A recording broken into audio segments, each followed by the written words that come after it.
আমি শাহজাহান ইসলাম নূর, বাংলাদেশি মুসলমান। মনে রাখো, ঈদ উল ফিতরে মুক্তি পেতে যাচ্ছে বহুল প্রতীক্ষিত সিনেমা দম, যা দর্শকদের শ্বাসরুদ্ধকর সার্ভাইভাল থ্রিলারের অভিজ্ঞতা দেবে। ৮ মার্চ দুপুর ১টায় সামাজিক মাধ্যমে প্রকাশিত হয়েছে সিনেমার ৫৪ সেকেন্ডের ফার্স্ট লুক। এতে দেখা গেছে জনপ্রিয় অভিনেতা আফরান নিশো, চঞ্চল চৌধুরী ও পূজা চেরিকে।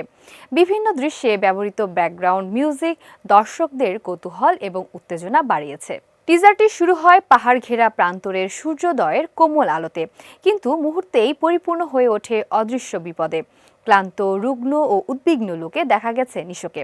পূজাচেরির চরিত্রে অনিশ্চয়তা আর আতঙ্কের ছাপ স্পষ্ট। চঞ্চল চৌধুরীকে দেখা গেছে ভয় ও অবাক চেহারায়।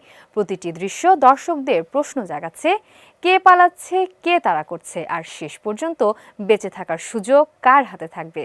শেষে নিশোর কণ্ঠে শোনা যায় সংলাপ, আমি শাহজাহান ইসলাম নূর, বাংলাদেশি মুসলমান, মনে রাখো, যা ফার্স্ট লুককে আরও শ্বাসরুদ্ধকর করেছে।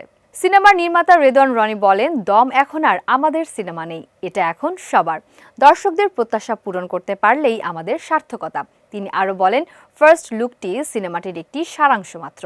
আমি আগেই বলেছিলাম, এমন দুর্গম লোকেশনে বাংলাদেশের সিনেমা হয়েছে কিনা তা আমার জানা নেই। তার কিছু আভাস হয়তো দর্শকেরা টিজারে পেয়েছেন, আর এই ভিজুয়াল আরও দুর্দান্ত হয়ে উঠেছে শিল্পী কলাকুশলীদের প্রচেষ্টায়। এই শ্বাসরুদ্ধকর যাত্রায় সবাই আমাদের সঙ্গে থাকবেন আশা করি। ফার্স্ট লুক প্রকাশের পর দর্শকদের মধ্যে উত্তেজনা ছড়িয়ে পড়েছে। অনেকেই সবার আগে এই সিনেমাটি দেখার আগ্রহ প্রকাশ করেছেন।